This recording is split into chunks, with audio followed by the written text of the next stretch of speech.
Oh, good morning, Cochise County. Welcome to the Michael Zehr Show.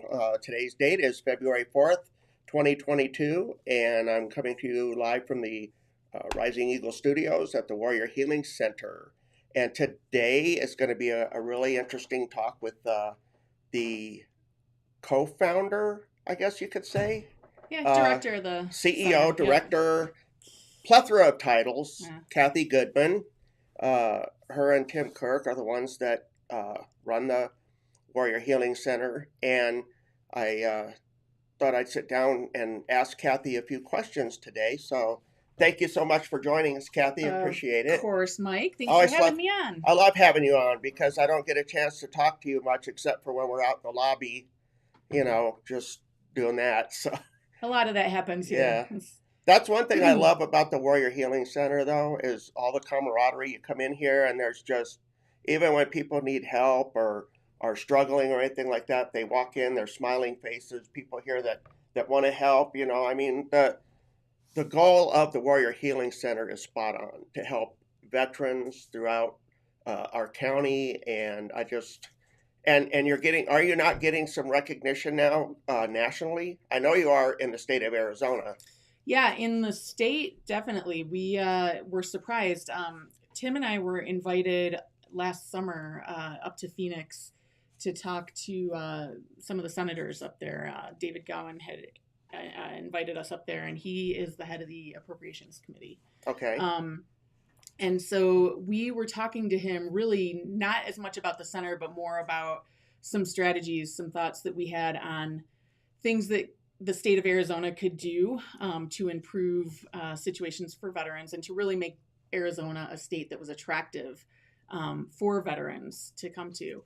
And so we had a really good discussion with him and some of his teammates, and they started asking us about the center and the things that we do here. And so we shared with him some of the impact that we've had down here in Cochise County, because as you know, Mike, when we started this, it was all kind of an experiment. This is our scope exploded pretty quickly from an indoor dog training center for Soldier's Best Friend to what we have now. And it feels like we're really kind of in a niche here and doing some services or performing some services for folks, and it seems like it's a really needed thing, and it's been great. But when we had that conversation, I guess there were some folks that were happy with the work that we're doing, because we are really fortunate right now to be able to announce that the state of Arizona, the Department of Veteran Services, has appropriated some of their funding for the Warrior Healing Center for 2022's fiscal year. Yeah. That's outstanding. And you didn't even ask for it, huh? No, it just kind of came out of nowhere. It worked out as a very pleasant surprise, coming off of what was kind of a tough year for everybody. So, and to my knowledge, and of course I haven't done a whole lot of research, I probably should. This is a unique model because I don't know of very many places in like big cities or even across the nation that have anything remote to something like what you guys have going here. Yeah, we haven't found anything quite like what we're doing here. And interestingly, too, when we set this up, Tim he's my husband, so take this for what it's worth, but I think he's kind of a brilliant guy. And he thinks outside the box. He asks a lot of questions that people don't think to ask, and does things that work. It's all about listening to people and setting a plan and moving forward with it. And so we have done that here, and it's what's really unique about the Warrior Healing Center. Well, a lot of things I guess are pretty unique about it, but we have a lot of office space. It's a 16,000 square foot building with tons of office space. And 16,000, wow. We donate that office space and, the utilities and overhead and everything to a bunch of smaller organizations that all work to help support veterans and veteran families in the area. And so when we showed up on the scene, a lot of these organizations were operating out of their kitchens, and they were not in great communication with each other. There was a lot of the left hand doesn't know what the right hand is doing kind of stuff.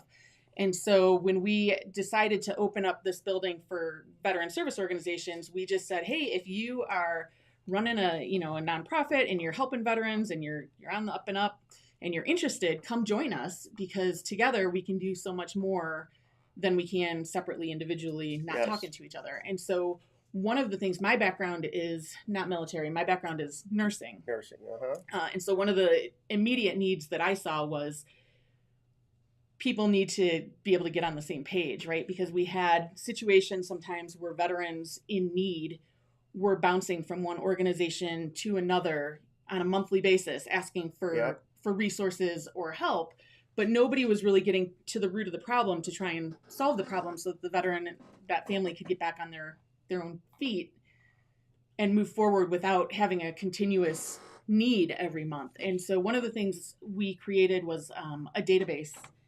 Okay. So we've got, the veterans that we help when they come in, they fill out an intake form for us, and they give us just basic information about what kinds of things they need some help with. We ask them questions across like a spectrum of areas. Like, do you have a roof over your head right now? Do you know where your next meal is coming from? Do you have health insurance? Do you have, like, what benefits do you have? All of these things from A to Z kind of, and it's probably like a 2-page intake form of questions, but it's pretty easy for them to breeze through.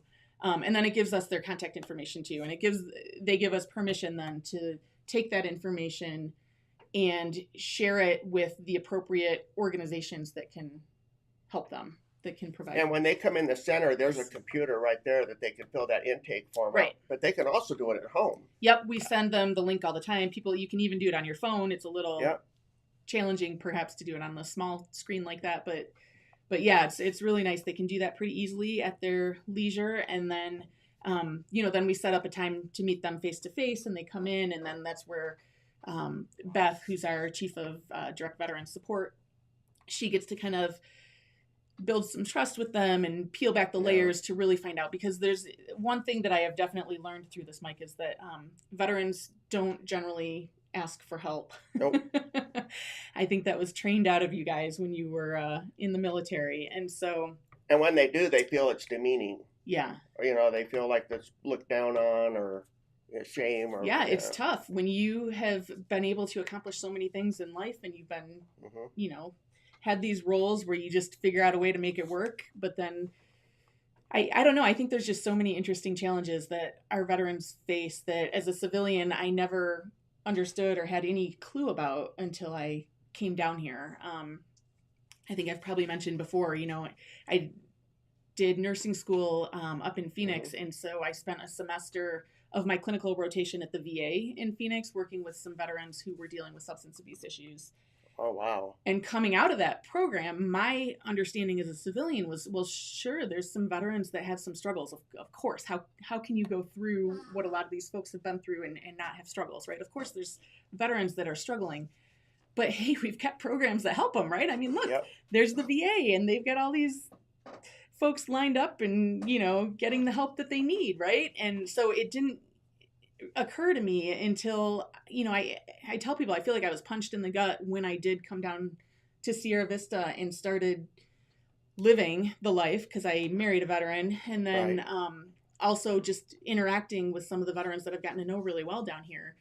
It is not an easy thing to deal with when you've been exposed to some of the horrors in the world. And people here in this country just take for granted what we've got. Life is really soft here. It's really easy here. And when you hear people complain about life here and you think about the world at large and how fortunate we really are here, I think that's a challenge for a lot of veterans, because veterans only make up like 1% of our population, right? So you guys are, you go from an experience where you're living, working, and breathing and, everything with your unit in the military. Right. And then when you separate from the military, all of a sudden you're only a small percentage of the population at large. And now it's kind of, I imagine it's got to be a huge culture shock to be back in the world of shopping malls and Starbucks and everything else at your whim. So. Well, one of my biggest concerns is veteran suicide, because that's just such a scary, that's such a permanent solution to a temporary problem. And I had a veteran come in one time at the DAV, and he was really stressed and worried. And although I helped him the best I could, I thought this guy needs additional resources. Who better to help him than the Warrior Healing Center? So I sent him over here to talk with you guys. And it's amazing after a veteran comes in and they're stressed like that, and then you guys do your magic, kind of to let them know and to be seen and heard, and that yes, somebody does actually care about you. And then when they leave, at least they feel hope, Yeah, right? They and have hope. that is definitely our goal. I think, we are 100% grassroots, 100% volunteer. Nobody gets paid to be here, but we're led by a team of veterans and veteran spouses, and we just have a real appreciation for and understanding of the challenges faced by veterans and veteran families. Tim spent 25 years in the military, and the last 3 of which were really challenging. He spent them in Afghanistan, and for me, it was really eye opening. I didn't Yeah. I didn't totally know what I was getting into marrying a veteran. Like Tim and I You didn't do a background check on him? immediately. No, but it's funny you say that because I have a lawyer in the family who offered to do that, and I was like, no, it's all right. I got it. But yeah, it's been a very eye-opening experience for me because it's right. Even coming into his life after the military's behind him, he's turned the page, and he's this is a new chapter for Tim for sure. But there are things, there's all kinds of anniversaries throughout the year of Yep. really traumatic events that he's experienced, and those things, even when he's not consciously thinking about them, they're under the surface, and Yes. they come up, and it's like, what is going on? And then I think about it, and I grab my calendar, and because I didn't live through those events, I have to sometimes double check when they're happening or whatever. But it's really interesting to kind of see how it ebbs and flows a little bit. And it's PTSD and depression are 2 of the struggles that Tim has earned from his time in the military. But it's not something that you can cure. It's not something you can go through a program and just say, good, I'm able to move on and move forward and never have that affect my life anymore. It's not like that at all. It's a daily challenge for a lot of these guys. And some days are piece of cake, easy. They're doing great. They're on top of the world. But then things happen sometimes, and it's things they can't control. It's world events. It's personal family stuff. It's who knows what, Yes. Can trigger stuff or bring it to the surface. But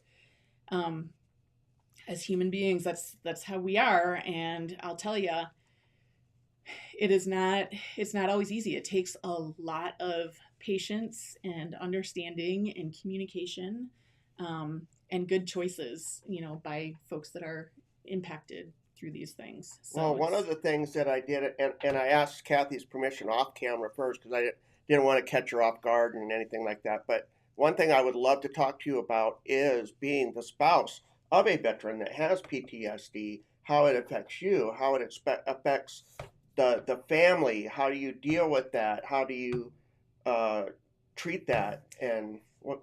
Yeah, if you could share that. Sure. And Tim is totally, so everyone's comfortable with that too. Tim's given me his okay. He's totally fine with us sharing and talking about this stuff too. And I think that's good too. I think for the Warrior Healing Center, for folks to understand, hey, this is run by veterans, who understand, who get it. For me personally, like I was mentioning a minute ago, right? It's a lot of patience and understanding. Tim is amazing, and I 100%, for the first time in my life, I feel like I'm in the right place with the right person, doing the right things, doing exactly what I'm supposed to be doing. There's no doubt in my mind that, there's just a lot of divine inspiration that's happened both in my personal life and in everything that we're doing here with the center. I can't, every time I question it or get frustrated, there's an answer that is coming to me from Right. from out there, and I'm like, okay, I get it.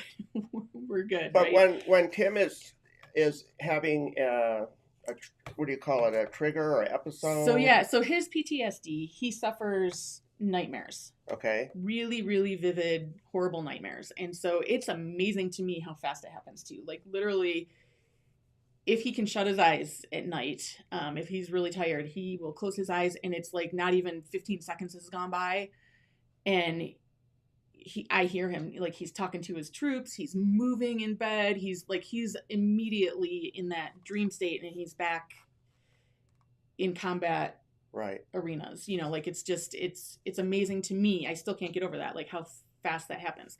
But because of those nightmares and how exhausting they are and how terrifying they are for him, a lot of times he's dealing with insomnia. Like he can't fall asleep. He's afraid.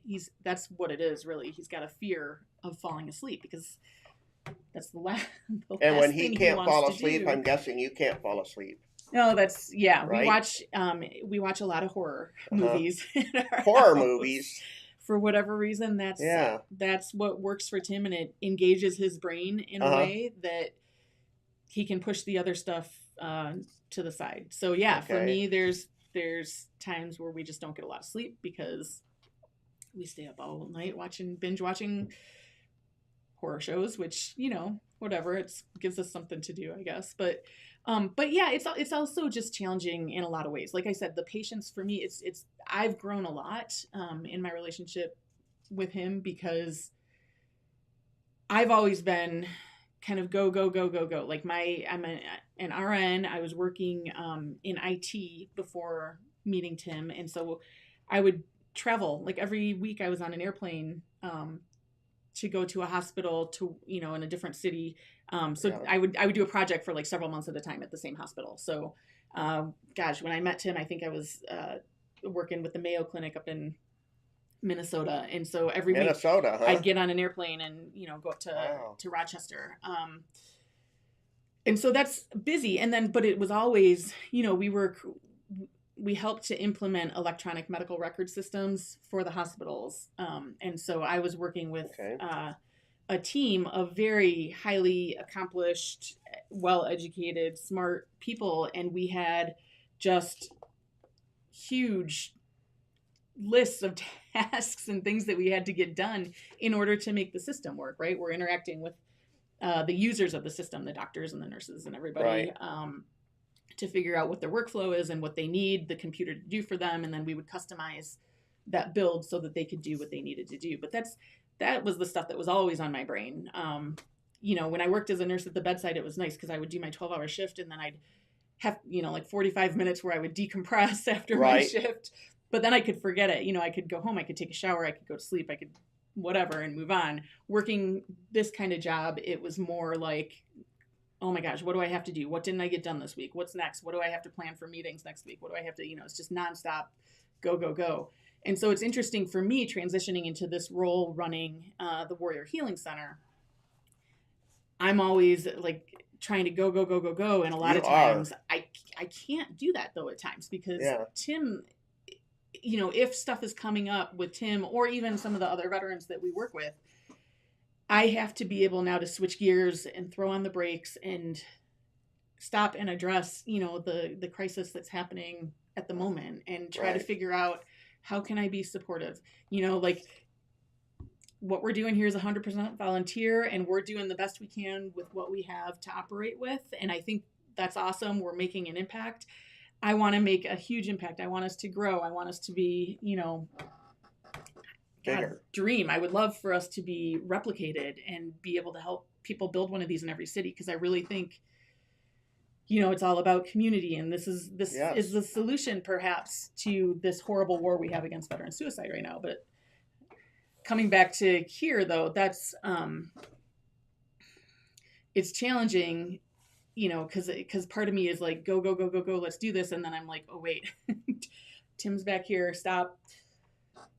Let's go sit down with Tim and find out what's going on. I have to pause the emails and the ridiculousness that of progress on this end so that I can help identify and understand what's going on with Tim. And If that, somebody could sit down and watch over your shoulder for one day, they'd have a really big eyeful, wouldn't they?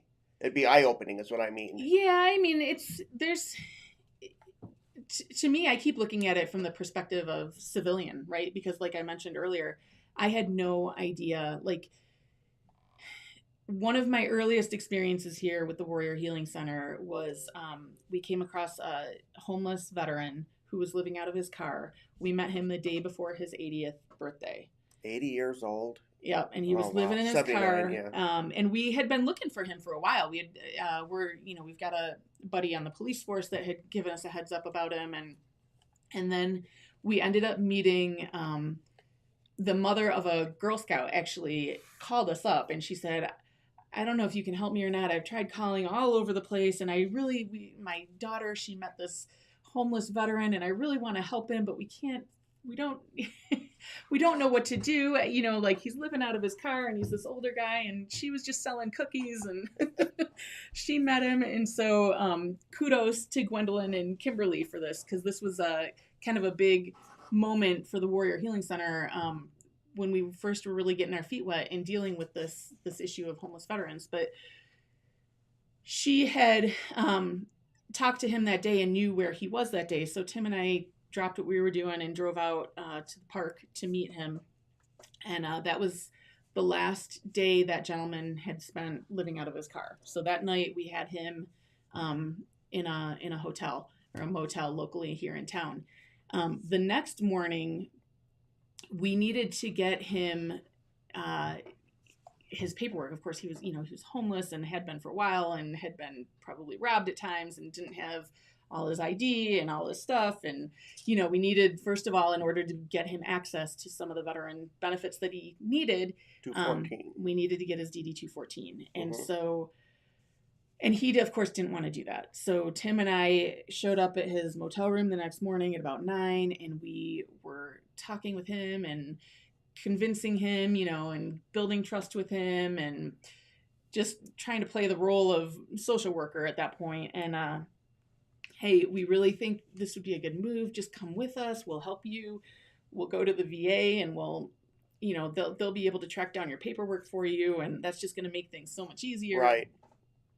Oh my goodness. I just remember getting in to the office there that morning, the VA office, the local CBOC, and we sat down and Tim's like, what's that? And I looked up and there's like a piece of paper on the wall there that basically said, hey, if you are looking for this service from us, we do this between the hours of I don't remember what it was. It was 7:30 and 9 and 10 and 11:30 or something ridiculous. There were 3 sections of hours throughout the day in order to track down your DD 214.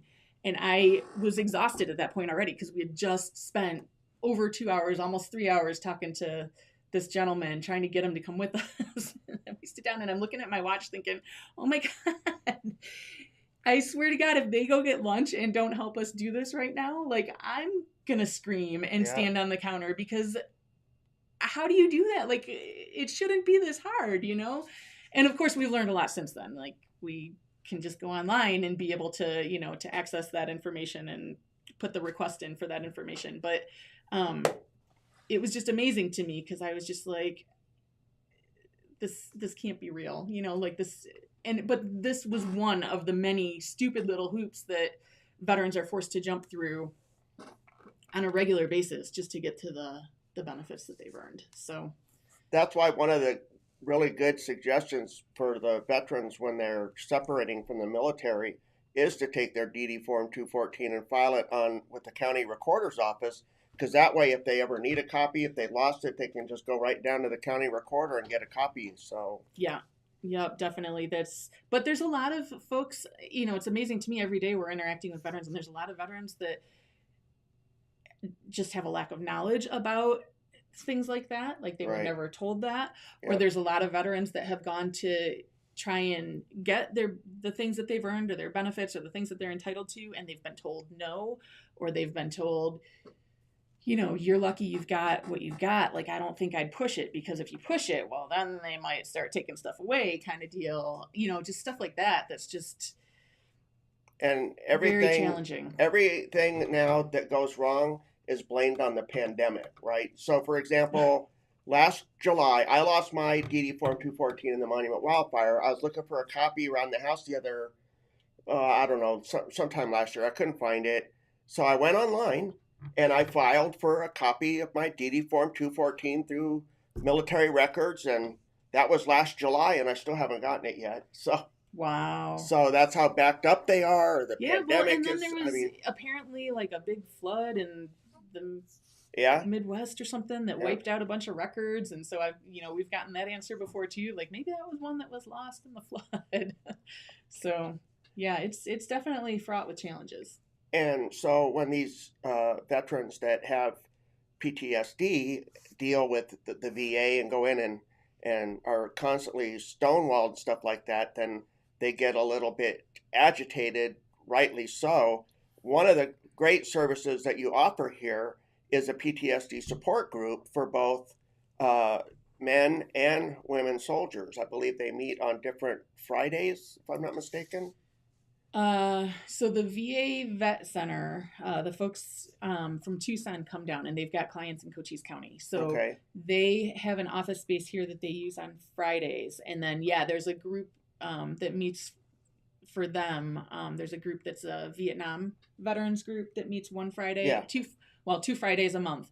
Right. And then there's 2 Fridays a month that there's a women's veterans group that meets with them. But we also have Women Warriors in the building, so that's another Julia organization. Henry, right? Yep. Yeah. And they deal with a lot of well, they help any female veteran that comes in with any kind of need, certainly. But they definitely have a good understanding of some of the nuanced issues that female veterans have to deal with, and so Right. they're really awesome to have in the building for that reason. They do a lot of good things. And then the PTSD stuff, most of the veterans that come in this building probably at some level or another are afflicted with some form of PTSD. And so we get a lot of folks that have a lot of different needs. And PTSD, I think, is one of those things that really needs to be further studied and categorized. And, like I have a family friend who recently, his parents got divorced and he was diagnosed with PTSD. That's a little bit different from, the PTSD that Tim experienced from super traumatic events in the military, right? But it all kind of gets lumped together. So I think there's a lot more work that needs to be done in the field of medicine for PTSD in general. But we do what we can here. A lot of veterans that come in here have gone through the VA trying to get help for PTSD.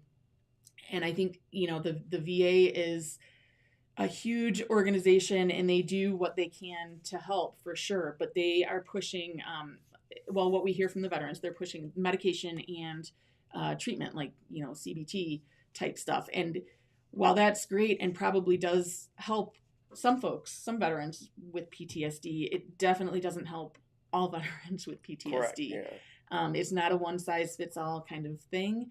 And so what we try to do here at the Healing Center is just give options. Now, we are not clinical. My background is nursing here, but we don't operate clinically here at the Warrior Healing Center. For the most part, we've got just veterans trying to help other veterans and the community trying to support our veterans. Those are kind of our big goals here. We do have, a doctor of osteopathic medicine, holistic medicine, and she volunteers her time and helps, and she works with a lot of veterans and helps them with some of the issues that they have. But overall, we're not looking to get you on medication or things like that. We will do what we can to help, if you're a veteran that needs meds and for some reason is having trouble getting to them. We will, worst case scenario, hook you up with doctor on demand to try and get you the help that you need. But within the center, the programs that we have, it's not clinically based at all. It's a group of veterans that get together on Thursday evenings and they do like a PTSD support group. And so they share the challenges that they've themselves experienced and some of the tips and tricks or whatever. And it's really just a chance for folks to talk with other veterans who get it, who have been there, who Right. may have some insight to things. And there's a second group that's branched off from that. So that's Thursday evenings. They do that at 6:30 here. And then Saturday mornings, we've got a branch off of that group that does like coffee at 9:30 in the morning. Oh, wow. Okay. So, and that's kind of cool because again, sometimes it's just knowing that you're not the only one going through these things. Yes, it helps. And just being able to relate with other people and understand and, you know, then learn too, hey, there's some options out there perhaps that, you know, that Joe knows that Steve isn't aware of yet. And that, you know, it's just from that interaction. Well, one more question before I let you go, because I know we got a little bit of. We got a little bit of time. As long as sure? as long as I leave by, you know, Okay. 22, quarter two, I'm good. All right. I just didn't want to take up all your time here because No, we you're talked good. forever. I know. This is fun. With the PTSD, again, for dependents or spouses especially, do you guys have a support group that meets for them? Or do you have resources that you can direct spouses or dependents to? So we haven't family members. We haven't really gotten to that point yet. The thing about the Warrior Healing Center is we are all about trying not to recreate the wheel. So if there's a group, if there's a need, like when somebody comes in, if they've got a need that we don't already have, you know, options available for them to try out, then we're going to look and we're going to, you know, we're always networking with other organizations within the community to see what's out there. We'll look on, you know, online and see what's available. And we are more than willing to try and create things too. So we want to empower these groups. So like I was saying earlier, the Warrior Healing Center donates the office space and, you know, like we want to empower groups to be able to do what they do best. We want to keep, you know, the money and the opportunities at the local level because veterans in Sierra Vista and veterans in Cochise County have challenges that maybe are a little bit different from the veterans in Tucson or Pima County or Maricopa or, you know, Seattle, right? The challenges are going to be specific to the area that you're in, for sure. And so we do what we can to help support the groups that we have. And then we're also looking to create more groups because we know that there's still holes and as we continue to grow, we'll continue to try and attract people that are interested in kind of taking the reins and creating new groups or, you know, finding solutions or, you know, I would love for us to get some veterans, you know, together here to head up camping trips or, you know, outdoor activities. We're talking to a couple of veterans about that. And with Team RWB, for example, you know, like to get them in and be working closely with them so that those options are, you know, out there and ready to go. We would like to get stronger with kind of a survivors group. So if somebody loses, you know, if a veteran passes away or whatever, then we know like that a bereavement group.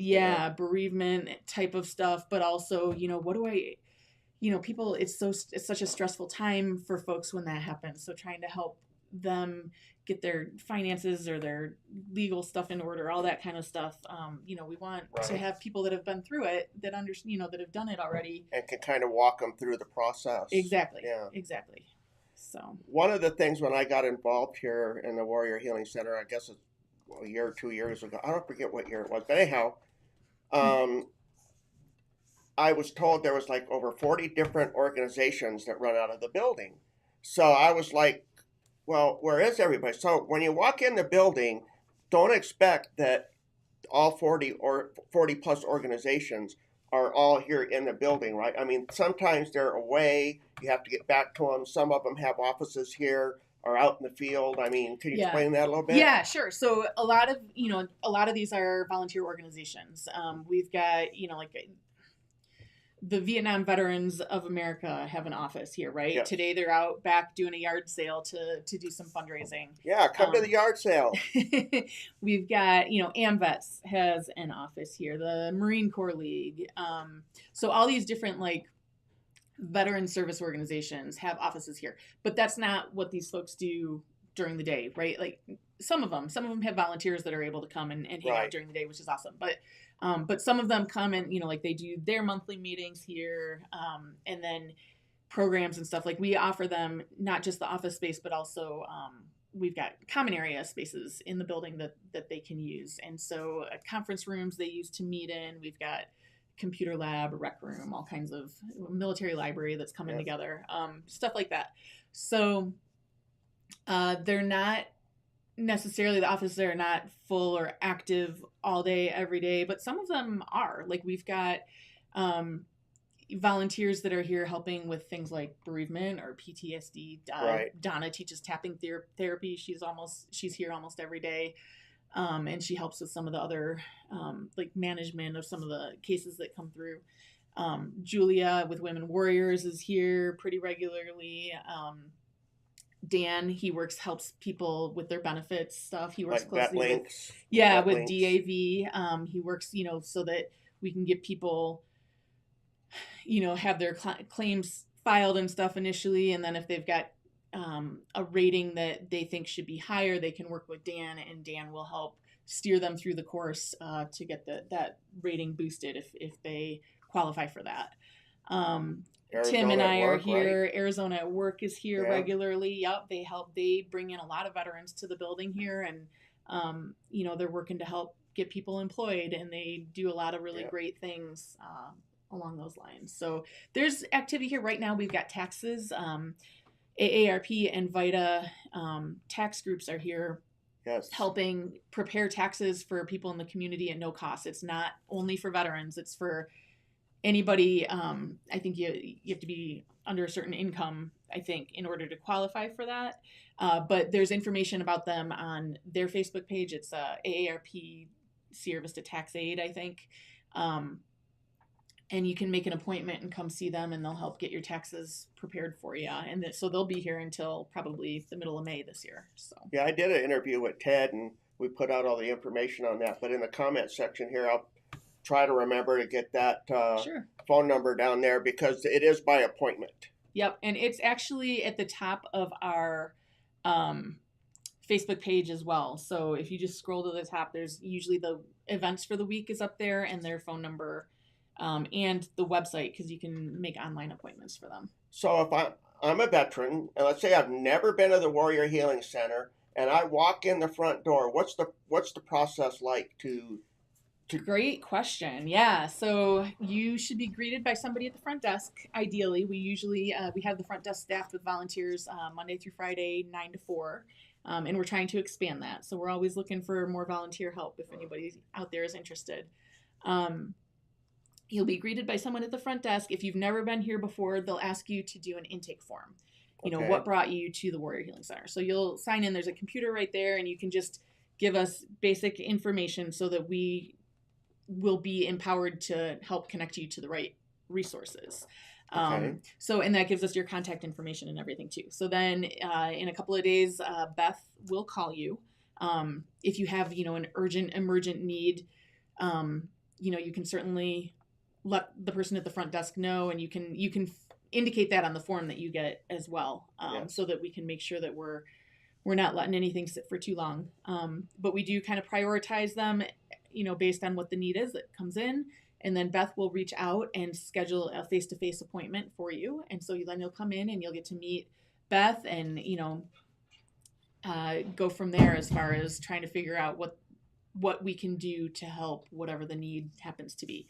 And then, of course, anytime anybody wants to come in, you can come check out the center. You can walk through it and see all the different rooms and offices that we have, and there's always coffee brewing in the back in the rec room. And there's a refrigerator back there with beverages that are donated, and volunteers will have snacks and stuff in the freezer sometimes, and people can help themselves to all that stuff. And soup.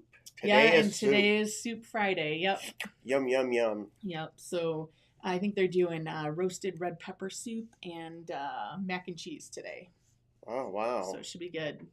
It's good, especially on cold days like this week. Well, yeah, it's been really, really nippy out there. Yeah. So, Any kind of upcoming events that we need to be really looking forward to, or Yeah, outside? let me hand it over. I do actually Okay. have to run because we've got an appointment scheduled here this morning. So if you're cool with it, Mike, I might Yeah. step out and just. And I'll make sure to give this back to you. I'll have it up at the front desk with me. Perfect. I'll come Thanks, back. Kathy. You Appreciate your bet. Thanks time. so much. So that's Kathy Goodman from Yep. here at the Warrior Healing Center, Have a everybody. great weekend, everybody. And so some of the comings up at the Warrior Healing Center that we have coming. Wow, I can't speak this morning right now. Okay, so daily, Monday through Friday, we have the AARP tax aid and Vita tax preparation, and that is by appointment only. And that number to call for an appointment is 520-255-8830. And I will make sure we get that down in the comment section so that you can call and get an appointment to get your taxes done. Today, starting at 1000 hours, which is in a few minutes, and going till 1400, we got the Vietnam Veterans Association yard sale. Come on down and support the VBA. They could really use the support as all these other organizations can too, but I haven't been back in the back to see what all they have back there, but I'm going to when we get done here. So again, that's a yard sale today, 10 o'clock to 1400 hours here at the Warrior Healing Center. Friday, it's hot soup Friday, so please come in and have a bowl of soup. It's free, doesn't cost you anything. Thanks, Guns, and good morning to you. Thanks for joining us. Fellow Vets is a group ride Saturday, February 5th, starting at 1000 hours, and that's going to be at the Pueblo del Sol Country Club. Velo Vets is another organization. They deal with riding bicycles for disabled veterans. So if you would be interested in joining that group, head on down to Pueblo del Sol Golf Course this Saturday at the parking lot. Also, let's see. Yeah, also tomorrow we have the, oh no, I just did that one. Sorry. Warrior Healings. Man, got to learn how to read here. I'm sorry. Again, tomorrow, starting at 0930 to 1030 hours, we have the Warrior Experience, and that will be here at the Warrior Healing Center as well. Wednesday, February 9th, we're having the Finding the Way Warrior Healing Bible Study group.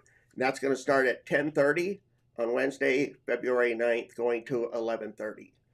On Thursday, February 10th, at 1700 hours, going to 1830, we have the Flutes for Vets Circle.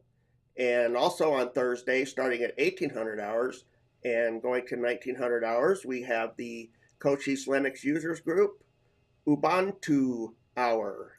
And that's held at Schlotsky's Deli on the corner of Fry and 92 down there next to the Taco Bell. Friday, February 11th, we have the Gratitude Drum Circle, and that will start at 1500 hours and go to 1700 hours. It's been a little cold out lately, but I tell you what, the drummers are still showing up. So come on down if you want to learn how to play the drum. They have a bunch of different drums out there to learn on. And on Sunday, February 13th, Super Bowl Sunday. Who are you pulling for? I kind of like for the Bengals to win myself because, to my knowledge, I don't think they've won a Super Bowl. And if the Rams win, I think it will be the first time they've won as the Los Angeles Rams, because when they won the Super Bowl, they were the St. Louis Rams. Well, that's it for now, everybody. Thank you for joining us. I'm glad Kathy was able to sit down and give you guys a little idea of what goes on here at the Warrior Healing Center. And I will see you all again next Friday. Have a great weekend. Bye.